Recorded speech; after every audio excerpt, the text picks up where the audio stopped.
The following program does not necessarily reflect the opinions and viewpoints of the staff and management of this station.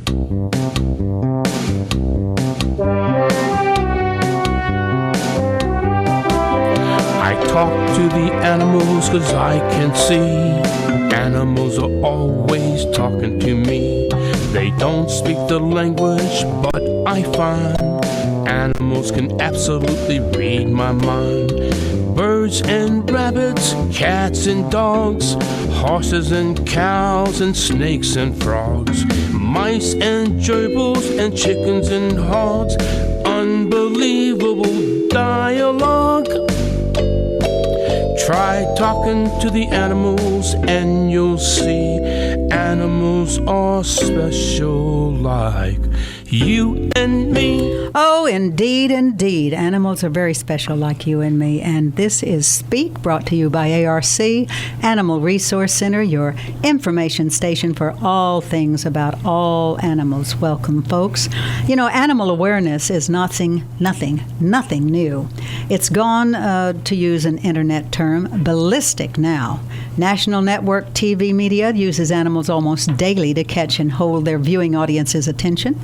According to my research, in the last 10 years, the most successful commercials for any product at least use one animal to make their selling points. And animals have taken over the spotlight during major sports broadcasts. Have you noticed? This show runs for an hour each week with different guests discussing a long list of animal issues, and this is what we dedicate our time and energy for. Most of you will know, as I've started a TV show about dogs, which airs every Saturday at 10 o'clock on KSBI Channel 52. And I'm allowed to film our local rescue organizations, events, and everything that's dog. And my mission is to educate folks with pets on the responsibility of pet ownerships. Local stations like Channel 4, 5, and 9 are giving some coverage during their newscasts to rescues. 43 does a lot.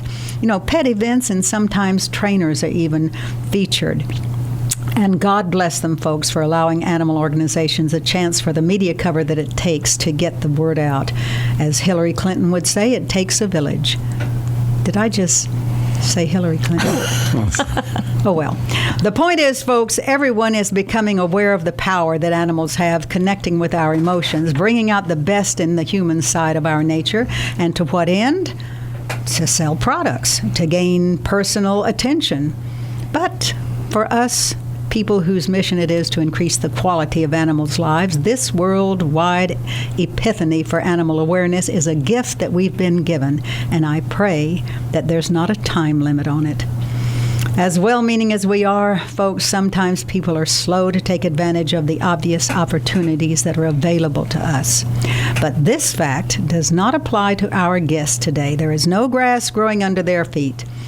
I've had Dr. John Otto on Speak several times. On each show, he has had a pressing issue which needed to be heard at that particular moment. He is not only a respected veterinarian, but an avid animal advocate. He and Linda Kavanaugh took a drastic step when they filmed a dramatic episode exposing the huge number of healthy young animals who are being euthanized each day, basically because there is so little responsibility in pet ownership. Dr. Otto has taken an active role, so to speak, in the remodeling of the Norman Animal Shelter. He pitched that to me for months. And today we're going to discuss another of the projects that he has taken on. And our second guest is Marvin Perry, Dr. Otto's friend and cohort in this undertaking. Our third guest is Barbara Lewis, director of ARC, which is, of course, our sponsor. So welcome to Speak, everybody. Dr. Otto, I know that you are not a native Oklahoman, but how long have you been in practice in our state? I've been a veterinarian here for 21 years. 21 years, folks. There you go. And it would seem a very easy life for a veterinarian with a successful practice of 20 years or so to live well, raise families, and enjoy the community relationships afforded to good citizens such as you, to avoid spending time and considerable energy required to be the architect for such positive changes in so many areas concerning animals. I've known you for these past few years, and I think I know how you do it. What I really want to know is why you do it. That's a good question. I have a passion for animals in general, but also especially for shelter work and areas, where animals don't really have a voice in what happens. And Oklahoma's been very, very good to me, extremely good. And it's a way for me to be able to give back to not only my community, but the state, and then to my profession, too. And it is an honor and a privilege to do so. The thing that I admire about you most, and there are a lot of things that I admire you about, except for that thing that you obviously get to me when there's a picture that's not straight on the wall, because I can't stand that. The one thing that I do admire about you is the thing that I am talking about here is that sometimes in this state we are slow to promote something, slow to jump in, slow to try to make change. And you are not this kind of person. You have the energy, the verve to get things done, and I really admire that. So this new project of yours, which has been running for a little while, it's your latest venture. You have that they call the Prison Friends for Folks? Yeah, Friends for Folks program. It's actually been around since 1990, but we're, like you're alluding to, we're starting to look at writing a story on it, a book, and then also maybe doing a film based on it as well. Now, so let me ask you, how is this thing funded? Well, so far we really haven't sought any funding for it. There's different, foundations that we're going to be looking at, but right now we're just getting the kind of the grassroots beginning of people that may be interested in writing the story, and then also maybe doing a film project on it. And one of the authors that we're looking at as far as maybe doing the book on it is John Woolley out of Tulsa. And then someone that's interested in maybe doing a documentary about the program is Professor Greg Molot at OCCC. Mm-hmm. So how has it been funded to this point? Well, it's just been, I've spent some money on it to help put a manuscript together and some tapes from Animal Planet did a story up on the program when Marvin was there. It's called Cell Dogs. And so I've made some copies of that and distributed them to different people to see if they'd be interested in helping us out. The real thrust or the reasoning for this is, one is, bring public awareness about this program, that it is such a good program, that it's helped really literally hundreds, if not 1,000 people by placing animals into their homes that have been trained. So one is public awareness so that this type of program won't be shut down at Lexington, at the prison, which we've kind of been in dormancy for a year because of funding and other issues, but also to hopefully generate money to help augment this program to have it be more functional as far as being a full-time operation instead of a limited part-time operation. Mm-hmm. So do you, at this point, you say there was kind of a hole here with funding and everything, so did it come to a stop? Yeah, it became basically a kennel. It stopped for about a year, and that's when, when there's ever a state budget crisis, funding goes down, and so the program, the people that run the program basically have to be pulled, as they say, to the wall, and they can't really operate this program anymore. So then it just becomes like a kennel. Marvin actually helped build the kennel down there, and that just kind of served as a place to keep the animals, not necessarily train them, where they could go onto homes. See, this program is made so that inmates take these animals in from shelters and animal sanctuaries to where they will train them to become companion pets for, let's say, a widow or a nursing home or a veterans center. Or anyone who needs a good companion. A companion, that's right. So at this particular point, though, you don't have a staff or an organizational group in place. Well, I put a committee of my friends together that are interested in the different issues of this in the state. Former Secretary of State Susan Savage is on that. Molly Griffiths, who's an author, and Norman has shared her time. Alice Stanton at OU Press, who's an editor there, has put her time in this as well. And so various friends have come together to help kind of form a coalition of people that are interested, and that's where some of these ideas in this manuscript that I brought here today came from. Well, those are some very good and powerful names, so I think you're on the right track. Now, so does this organization or the plan that you have, does it include fosters? Explain yourself on Fosters, dogs that say the dogs that maybe don't make it, do they go into a foster facility or where do they go, the ones that don't make the training?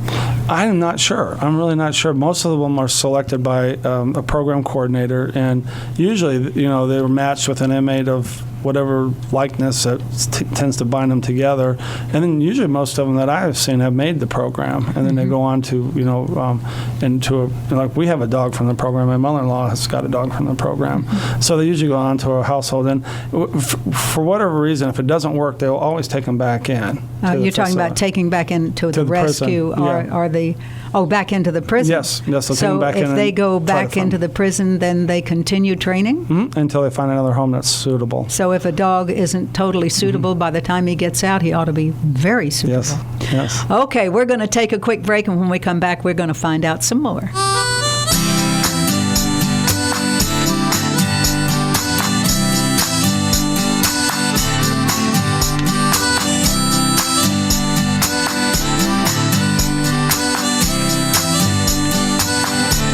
We did it again. Your week. The latest escalation between Gaza and Israel. Your news. Killings of innocent Afghan villagers. Every day. Then you're all brain dead. As events happen. Alley-oops, brackets. Tell me something new. We'll happen to be there. Yes, he's a front runner. He's not a very strong front runner. If I'm a weak front runner, what does that make Newt Gingrich? But I have to go to prison. News Radio 1000. That's a hard word for me to say. KTOK. Hi, I'm Pat Becker. Each week on KTOK Speak, we talk with so many awesome experts about issues concerning dogs. Now you can watch them on my television show, Dog Talk, KSBI TV, Channel 52. You'll love it. 10 o'clock Saturday mornings on KSBI. Ever dreamed of owning a classic Morgan silver dollar? With the national economy driving the demand for silver coins to unprecedented levels, your chances are disappearing with each passing day, unless you take advantage of an incredible once-in-a-lifetime opportunity. The New York Mint is making a trove of magnificent Morgan silver dollars available through a public release. From recently discovered hoards, these are the same historic coins used by cowboy legends, riverboat gamblers, and Southern belles. For free historical information and a free collector's DVD, call now 1-800-700-1331. After being hidden away in gleaming uncirculated condition for more than a century, these could be some of the last Morgan silver dollars made publicly available from this historic hoard. But hurry, these coins will be issued strictly on a first-come, first-served basis. Don't miss this opportunity to not only get your hands on silver, but to hold a valuable piece of American history. For free historical information and a free collector's DVD, call 1-800-700-1331. 1-800-700-1331. The most powerful news found on Oklahoma's airwaves is right here on News Radio 1000, KTOK, Oklahoma's first news. Hey, Oklahoma City! Get inspired, get educated, get started. Only at the OKC Home Show, March 23rd through the 25th at the State Fair Park. I can't be there, but please don't miss my good friend Polly when he shows up at the show. Experience the Water Everywhere feature presented by Rushing Design Group. Meet local chefs and tempt your taste buds at the grilling stage. Don't miss the OKC Home Show, March 23rd through the 25th at the State Fair Park. Buy tickets online and save $2 at homeshowokc.com. I'm Dr. Laura Sipnetsky. Your dog may think it's cool to ride loose in the bed of your pickup truck, but he's a dog, and he doesn't think about the consequences. Do you? No one can guarantee that your pet won't jump out, fall out, or be injured traveling loose in the bed of your pickup truck. It's not cool, it's stupid. I hope we've impressed upon you how serious we feel here at Oklahoma State on why dogs should not ride in the backs of pickup trucks. Just don't do it.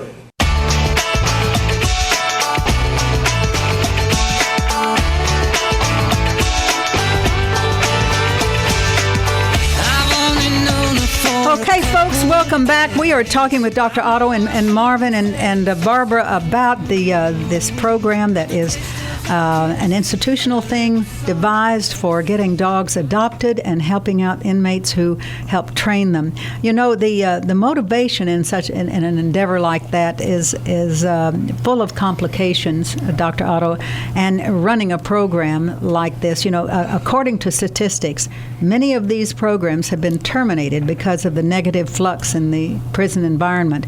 I mean, there are certain restrictions, even within a minimum security prison. Shutdowns can interrupt and isolate training classes, cause a lot of disruptive activity by frustrated prisoners and trainers. And so are you and your staff prepared for the possibility of some of these problems? And maybe I should address that to Marvin. Marvin, have you experienced any of this? Yes, I have. So what happens when you have disruptions like that? Well, the dogs always come first, and they would move them out to the kennel to a better location, you know, away from whatever the problem is, you know. Mm-hmm. So you have this kennel that Dr. Otto was alluding to that you helped build physically? Yes, ma'am. So tell me about this kennel. Oh, it's a very, very, I think it's a very nice kennel. It's I think it's got 12 pens, and it's got a bay in the back for washing your dogs. The dogs had to be washed twice, so we have to have a bath twice a week. And it's not out front. It's got a nice training track and it's a big place, you know, where the dog, if you just want to turn him loose and let him just be on his own. A little running area that they can play in? Yes. Oh, my gosh. Yeah. Well, now, where did the funding come for something like that? It came through from people like John Otto. I see. So, John, did you recruit a lot of people to volunteer to donate to something like this to make this kennel possible?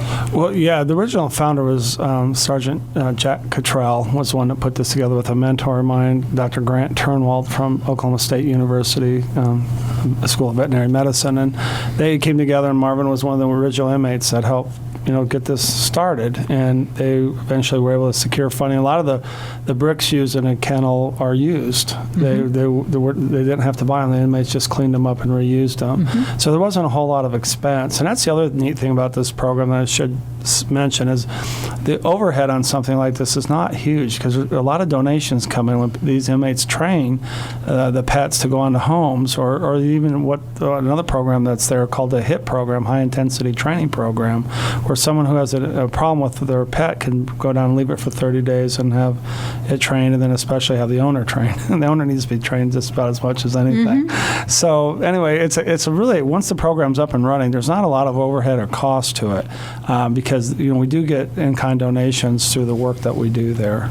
So. Oh, that is really interesting too, and it makes sense. It makes it more logical. It sounds like your structure, your kennel is in a really good state. And so, how often would the dogs have to go in there? How often is your training disrupted? It's not disruptive. Not often. Not often. Yeah. Not often. It's just a carry-on deal. You're assigned to an animal to train it. And the animal's with you all the time. So in this, you have been with it for a long time now, for 20 years or so? Yeah. Okay. 21. So do you help select the inmates who will be the trainers?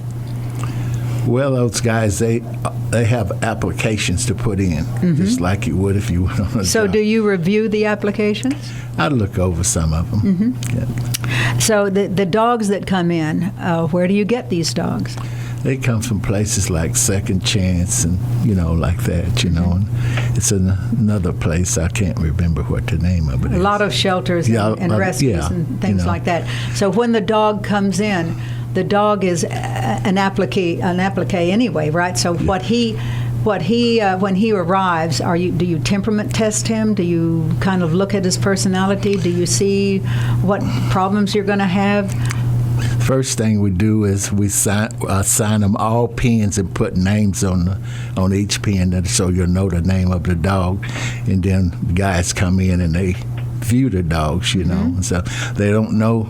They may want this dog, but they may not get that dog because it's a special assignment to each guy, So this is a minimum security prison, Lexington is? Yeah. So are there 2 inmates to every cell, or 1? 2. There are 2. Mm-hmm. So does one become the trainer and the other sort of the helper? Well, that's even worked out too. If you get in the program and have a dog, you can either have a cell partner that wants to be around a dog, or if he doesn't want to be around a dog, they'll make a move to where he doesn't have to be around the dog. So they move him from that cell, and he gets another partner in the cell. Yes. Who kind of likes dogs. Yes. Yeah, that would be very bad to be stuck in the cell with a dog that you didn't really, not into dogs. Exactly.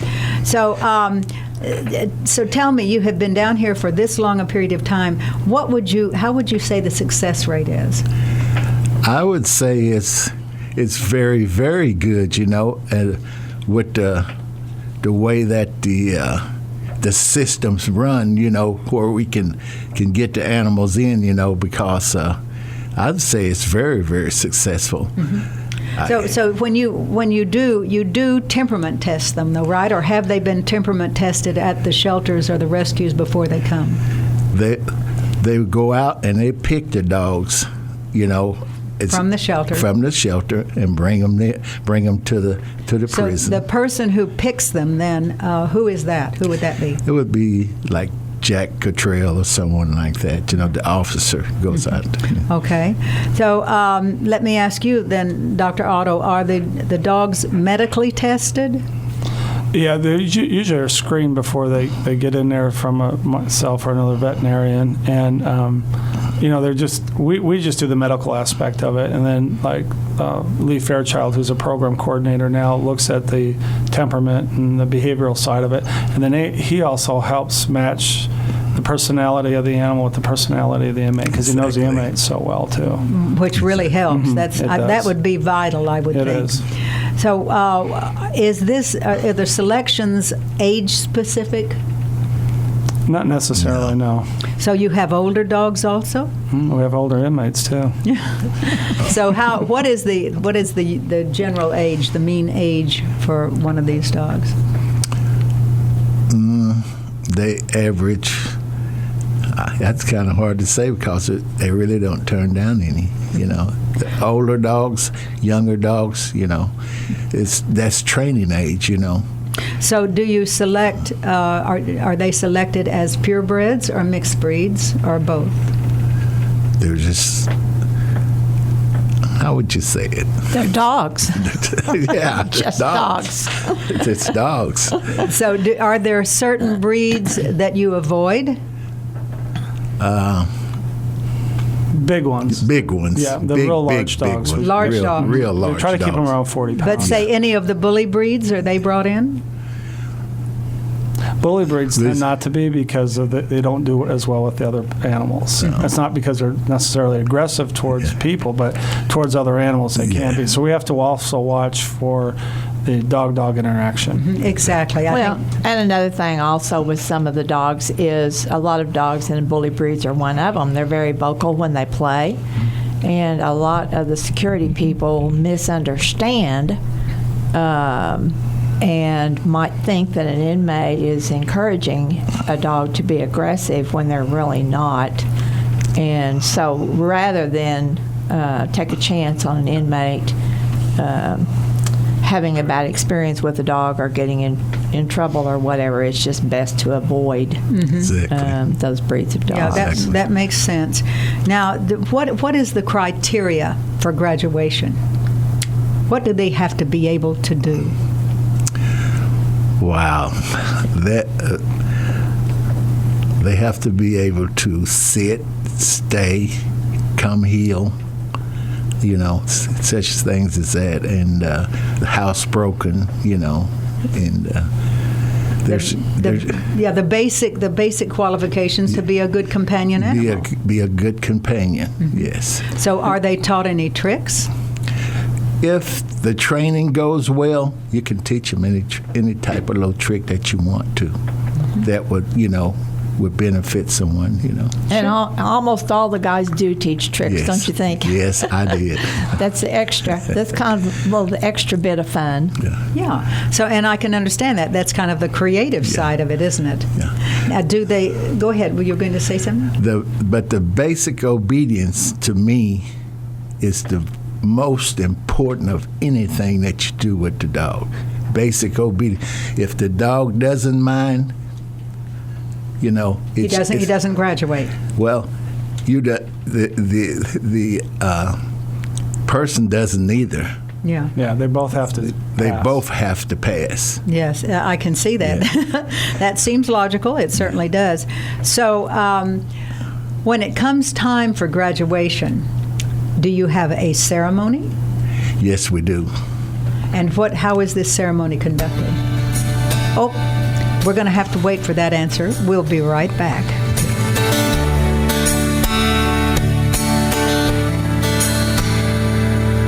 I grew up in Oklahoma,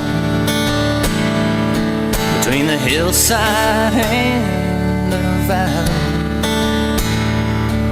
My daddy drove his old green truck straight down Tornado Alley. Fox News Radio, I'm Liz White, an American teacher working at a language school in Yemen, shot and killed by two men on motorcycles. The school identifies the victim as Joel Shrun. A group linked to Al-Qaeda claims responsibility as a response, they say, to Westerners trying to spread Christianity in the region. Fox News Radio's Chris Foster. Voters at the polls today in the Puerto Rico primary with 20 delegates in play.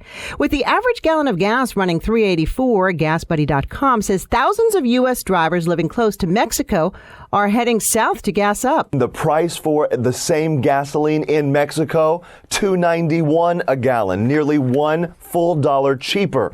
And experts say that's because the Mexican government regulates the price of fuel in that country. Fox's Casey Stiegel. Some experts warn the gas quality isn't always as good in Mexico and might even void your car's warranty. Fox News, we report, you decide. I'll have the grilled cheese, please. Hot or cold? Hot isn't grilled hot. We're still looking to hire a cook for the summer season, so cold? But your name is Hot Grilled Cheeseria. Yeah, I can give you bread and cheese, and you can try grilling it on your exhaust manifold. Don't be stuck without a chef or any other seasonal employee you need. Log on to Oklahoma City, helpwanted.com. You know, if you have heated seats, you could sit on it and have a panini.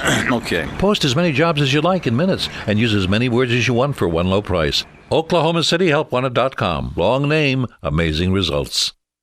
Ms. Munchler, would you file these documents, please? Oh, okay, after I take your temperature. Why are you a receptionist? Well, because I couldn't find a nursing job. Then why didn't you go online and check out OklahomaCityHelpWanted.com? Okay, sir, take off your shirt and I'll take your blood pressure. They have hundreds of local jobs, hospital, sales, IT. Oops, sorry. She's just... Ooh, your blood pressure just went sky high. Oh, boy. Okay, I'm going to need a specimen. Take this... Get out! OklahomaCityHelpWanted.com. Long name, amazing results. 1000 KTOK, where you're always just minutes away from the latest news, talk, and opinion. The American people are waiting. They're watching. These are uncertain times. Now more than ever, trust the financial expertise of a CPA. Certified public accountants are state-licensed financial professionals who pass comprehensive exams and maintain certification through continuing education. And members of the Oklahoma Society of CPAs also follow a strict code of ethics. Who do you trust with your company's future? Post financial job openings or get a CPA referral and consultation for free at knowwhatcounts.org. That's knowwhatcounts.org. The Oklahoma Society of CPAs. Our CPAs know what counts. I'm Dr. McKernan with the Small Animal Surgery Service at Oklahoma State University, and I'm here to invite you to view these images from dogs that have fallen out of the back of pickup trucks. Injuries sustained including pelvic fractures, leg fractures, a broken back, all because their owners decided to let them ride in the back of a pickup truck. This is completely preventable. There really needs to be a law against this. I hope we've impressed upon you how serious we feel here at Oklahoma State on why dogs should not ride in the back of pickup trucks. Just don't do it.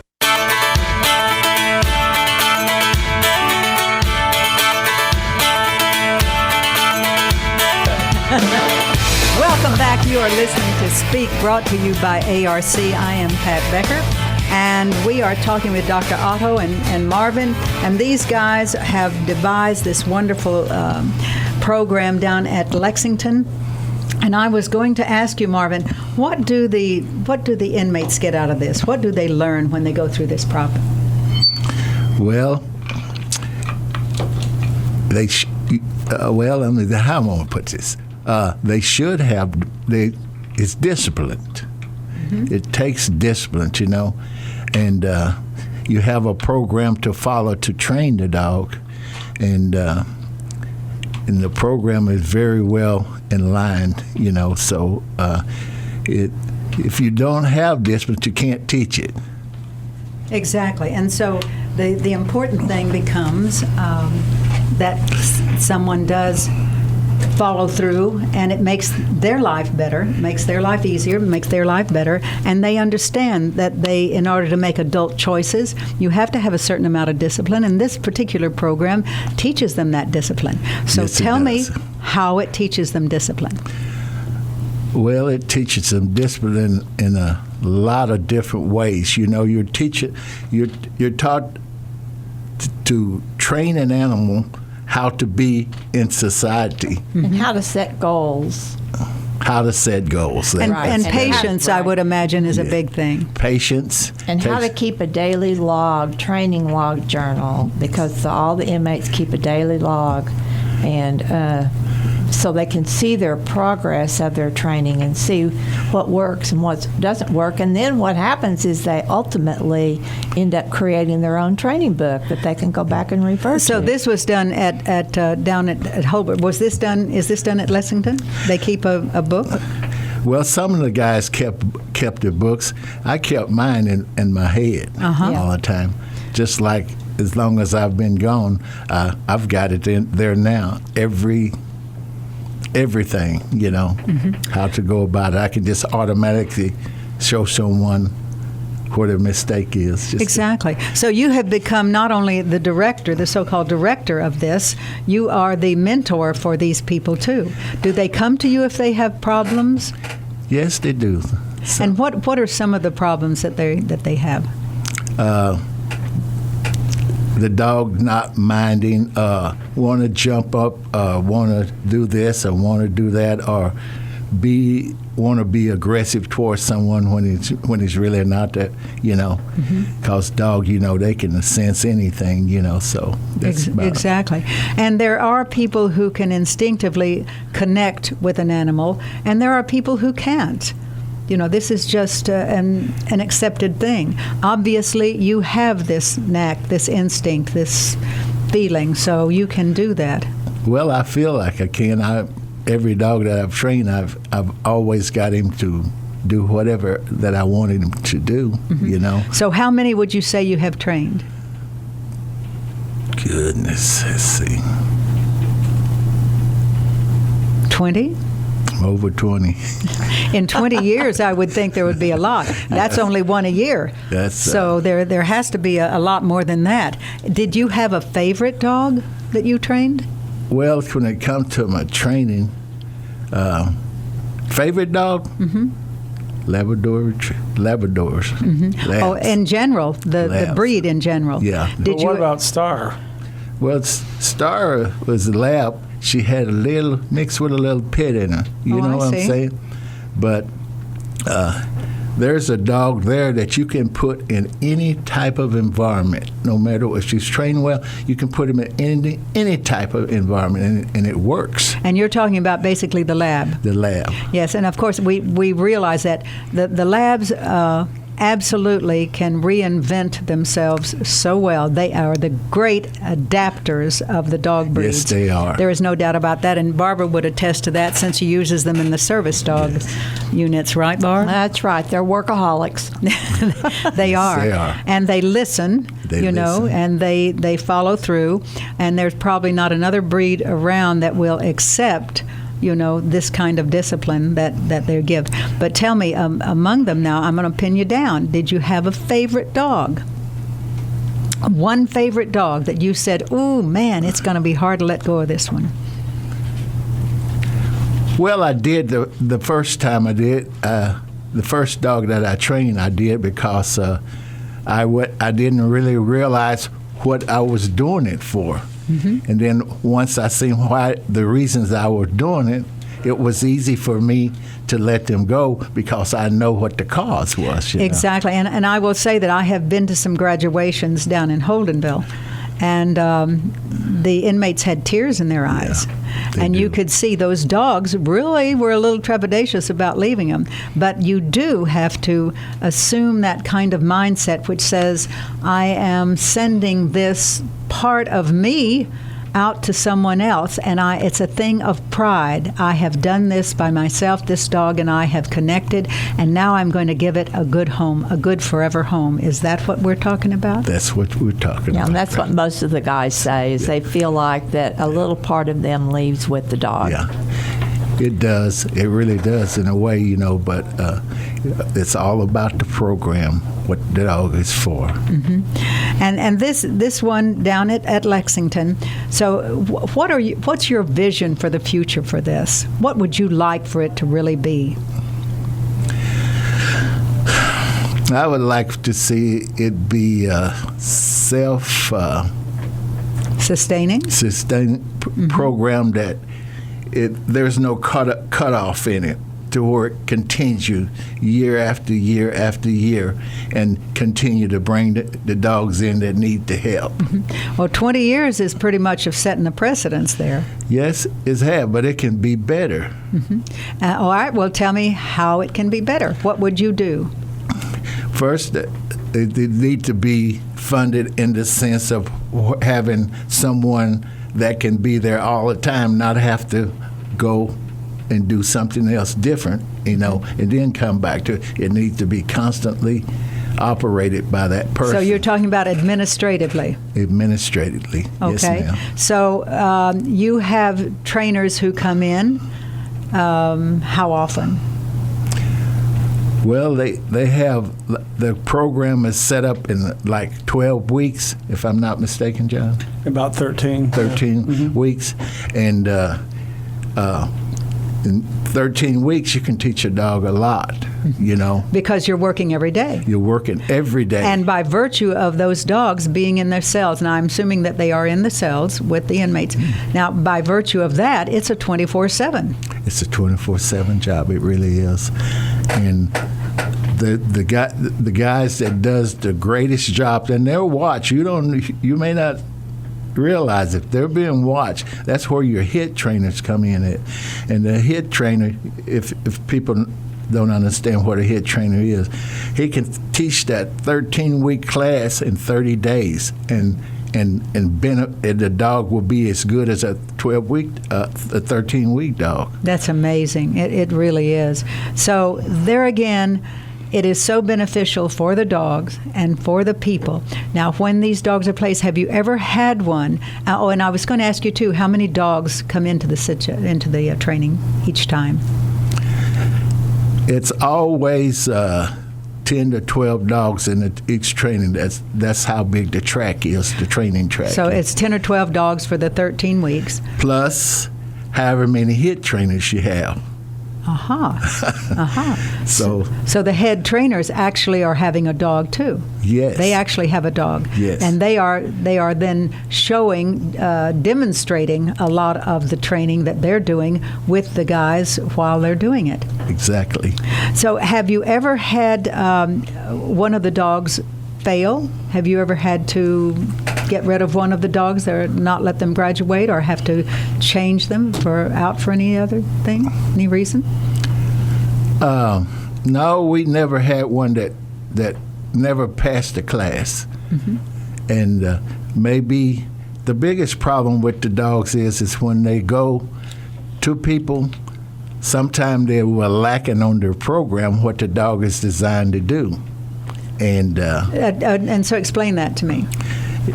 Whatever we teach them, we used to give a tape of what the dog is supposed to do. Ooh. So you could hear the commands and stuff. Oh, that's nice. Yeah. And you give them a tape, and to help refresh their minds, on what to ask the dog to do, And I think keeping up with your training after it's done It's very important. Well, of course, and you make a profound point, and that's what we've always said. Just the training of a dog is one thing, but this is why, for most trainers outside of your project, most trainers have the owners come in too, and the owners are trained at the same time. It makes a big impact. But in your particular instance, the dogs are trained when they are given to the people. So if the people do not follow up and do the same kind of thing. Now, when they come in for graduation, are the people who adopt them, are they shown how to do this? Yes, they are. And that's an important factor, so they do. Now, have you ever had any of them come back in, say, for a refresher course? I think we may have one or two maybe come back for such a reason, and when we come back, we have them to come back in and show them this is what you need to do, and your dog will always do. You can't take him home and not forget about this training. Yeah, and of course, I will tell you that going to one of these graduations, anyone who goes there who is going to adopt, now, and that's another factor, do the people come in who are going to adopt, have they already seen the dogs, or do they find them? I think I forgot how they do that, John. What do they? I think they usually come to the graduation. Okay, we're going to take a little break back here, and then we'll be back to talk about that.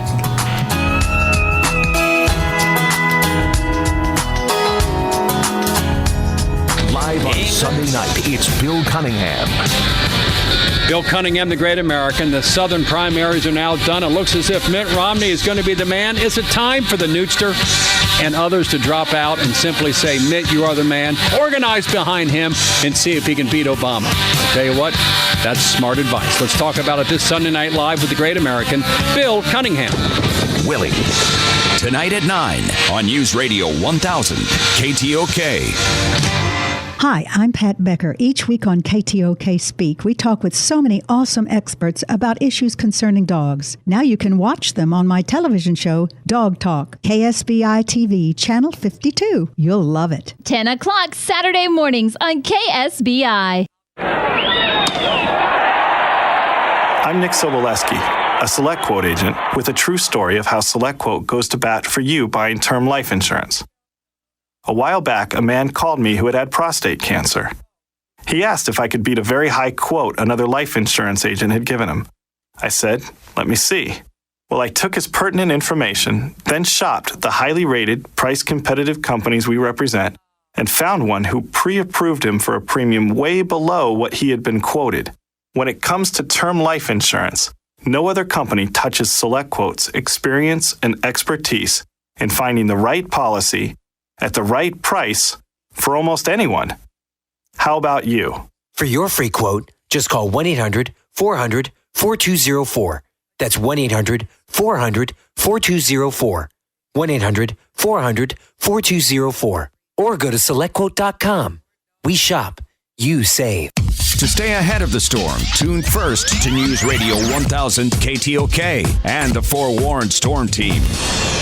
City Arts Center promotes, supports, and encourages the arts by providing Oklahomans with adult classes and workshops, local, national, and international art exhibitions, camps for kids, artists' talks, film nights, lecture series, and great fundraising events. You can donate online by visiting www.cityartscenter.org or call 405-951-0000. City Arts Center at State Fair Park, keeping art alive in Oklahoma. Hi, I'm Dr. Jean Sander, Dean for the Center for Veterinary Health Sciences at Oklahoma State University. The beds of pickup trucks are intended to haul stuff. Using that part of the truck to give joy rides to children or pets is a really bad idea. Please, don't do it. I hope we've impressed upon you how serious we feel here at Oklahoma State on why dogs should not ride in the backs of pickup trucks. Just don't do it.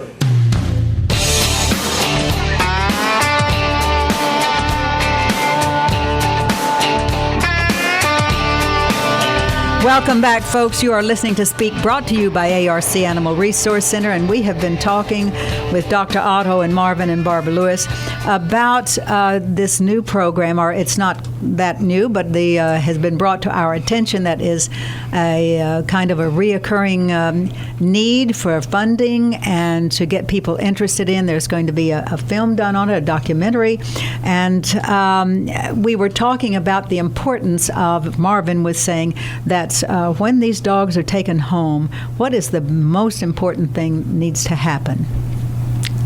They need to keep up with whatever the commands are that been taught to the dog. That's what the individual needed to do with the dog. To keep the training going. To keep the training going. Always separate the work from the play. Oh, and that's another good factor. Yeah, Barbara will attest to that. That's very important, that there is time for play and there is time for kind of revisiting the necessary commands for the obedience. Exactly. And that will, because I know a lot of that happens. Well, I don't know what happened to my dog. He was trained, or he was told me he was trained, and got home and didn't. Training is lifelong for a dog. Absolutely lifelong. Thank you. And Barbara, you were aware, of course, and very involved in the Pen Pal project at Holenville. What motivated you to take on an active role in coordinating that thing? Well, of course, everyone always knows the benefits of having a dog live with an inmate, of them learning about unconditional love and so on. But some of the things that happened that are a little bit unexpected, I think, is the fact that the inmates do learn how to set goals. They do learn how to keep a journal. Some of them in the very beginning, their reading and writing skills are not very good. And by the time they have to keep a journal every day, though, then they learn how to express themselves, and they learn how to take little steps in their training process and to refer back to them and see what works, what doesn't work. And some of the inmates really become very skilled at writing, so their writing there are a lot of aspects really of it. Improved. Sure. And reading, we have extra reading material that they have to read every week. We would go over the journals and the reading material in class every week just to discuss it and to make sure that they understood and to give them little pointers on how to keep their records and so on. So the benefits were of their reading and writing skills. And then also some of the guys whose reading skills were not all that good and they struggled to read, then they would have the other inmates read the material to them.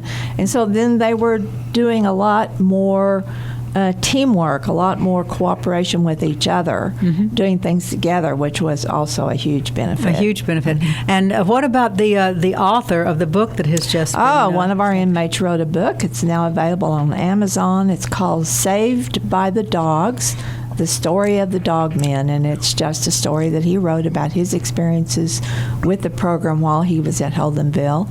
And what is the author's name? Is Skinner? James Spinner. Spinner, that's right. That's right. So if you go to Amazon.com and Google James Spinner Pittman, then you'll find his book, and it's now available. And I might add, too, Dr. Otto, that would make a good movie. When I read this book, the manuscript from the book, I wanted to do a movie on it because it is very human. It is really very human in the experiences that they had, the good, the bad, the difficulties, the struggles that they had. It's a very, very interesting book. So people can go on Amazon.com and get this book. Get it. It's inexpensive. I think it's $13.95 And I will say I haven't seen the final cut, but when I got it was kind of a little screenplay type thing. Right, I haven't seen the final cut myself, so I'll have to order one. Oh, absolutely. So where can you order it again? Amazon.com. And what's it called?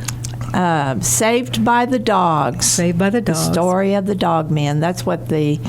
there's so many prisons that have dog training programs, and they're all so very similar, and they all have the same benefits across the United States. And I think that probably all of the inmates probably call themselves the dog men.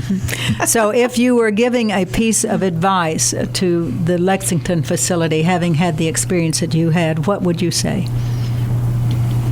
I think probably the number one piece of advice we would give is in selecting the dogs for the program, and I think that you all probably would agree also, because that's a very stressful place for dogs. I mean, you can't just go in and pick any dog and put them in that environment, because if you think about it, most of the dogs that are coming from animal shelters have not been around that many people in such close proximity. Quarters. Yeah, and it's stressful for them. And a lot of it is determined by where they come from, which when in a rescue facility, it's a little bit different. They have been more sheltered. Most animal shelters in the municipalities are huge. They are penitentiaries in themselves. You know, that they are row after row after row of places for these dogs. So it is stressful. And that is a good factor, a good point there that obviously yours are chosen well. Yeah, I think so. I think they are. During the time that I was there, we really never had any bad dogs. I mean, as far as, you know, and dogs that would not be accepted. Would not be accepted. So, Dr. Otto, when you're going to make this film about this project and facility, so it's going to be definitely a documentary? Well, we're not 100% sure which way we're going to go with it. Professor Greg Malot's going to be going down there and reviewing it, and then we've been able to get Marvin approved for going back into the facility through the Department of Corrections. What does that require? Well, I had to go to the Director of Corrections, Justin Jones, and get that approved so Marvin could come back into the facility. So will you be reimbursed for this, Marvin? I don't want to be reimbursed. I want to try to help to get this program. So you will go in as a volunteer? Yes, I will. I see. Well, that's always a bonus for any kind of program like this. That is for sure. So if a person wants to adopt one of these animals and is interested in this program, how would they get in touch with the facility? They would contact Mr. Lee Fairchild, and the phone number for that is 527-5676, and they just ask for Mr. Lee Fairchild, and they talk to him, and then he would visit with you about adoption and what you got to know what kind of animal you're looking for in the situation you want. Well, of course. And are there animals available now then? Yes, there are. I was just down there recently. We took a dog down to be trained for some special needs children, and there are, I think there's about 5 or 6 of them down there right now. So do any of them, mentioning special needs, are any of these dogs qualified for a special need person? Would that make them a service dog? Well, a therapy dog is what we're talking about. Okay, earlier. You're talking about a therapy dog. Right. Yeah. And they go through a training there, and then like what Barbara Lewis was saying, they can certify them at her facility for further training. They'd mainly be just showing the basic, some of the basic, commands and manners, and then they go into a further training with like Barbara's program to be certified. Therapy dog program. Into your therapy dog program. So if one of these dogs shows a great aptitude for the obedience thing, would there be a chance that they would be turned over to the service dog people? Potentially, yes. We've had that happen in the past. So that would be kind of a bonus. That would be a big factor in some of the, as we say, X factor information on whether or not a dog would be qualified. And, of course, the qualification would be up to the service dog people. And as we know, that's a much more strenuous kind of training involved in that. Well, guys, we appreciate so much you coming. Marvin, will you come back and give us an update on what's happening? Yes, I will. Because we would be really interested in that, and anything that we can do as a media facility to help in any way, you just let us know. And you are, Dr. Otto, you're going to get me some film on this project so that I can show it on my Dog Talk TV show? Yes, I hope that's in the near future. Excellent. That would be marvelous. So what if a person wants to donate to something like this? How do they do that? Well, again, I would contact Mr. Lee Fairchild and talk to him. The phone number, again, is 527-5676. And we're working working right now on getting Tulsa Community Foundation as a 501c3 for this, and they've agreed to do that as kind of being a banker for this project. Good. Well, being a 501c3 would be very helpful. There's no doubt about that. So is this area code 405? I didn't hear you mention. That's correct. It is 405. All right, and give me the number one more time. It's 527-5676, and it's Mr. Lee Fairchild. Okay. So, folks, if you are looking for an animal, now these animals have been trained. There used to be a list, I know, from the Holdenville guys, weren't there, Barbara, where you'd have to kind of get on a list to get one of these dogs. So they have been trained. It is a bonus, folks. These dogs come absolutely tailor-made. All you have to do is keep up the training, as Marvin mentioned. Marvin, we thank you so much again. I am so impressed with your articulation of what's going on down there. And as I say, just keep us informed, okay? Dr. Otto, keep us in tune. Keep your pictures straight. Barb, take care, and it's always a pleasure to have you. Thank and we you very appreciate much. the ARC supporting us and what have you with this. You're wonderful sponsors. ARC is located where? At 7949 South I-35 Service Road, and our second Saturday series, the second Saturday of April, is free grooming for your dog from 10 to 4. And how do they reach you? 604-2892. All right. Folks, take care. We're going to have a great show next week. Tune in, be kind to your dog, and spay and neuter, and stay out of the pickup trucks.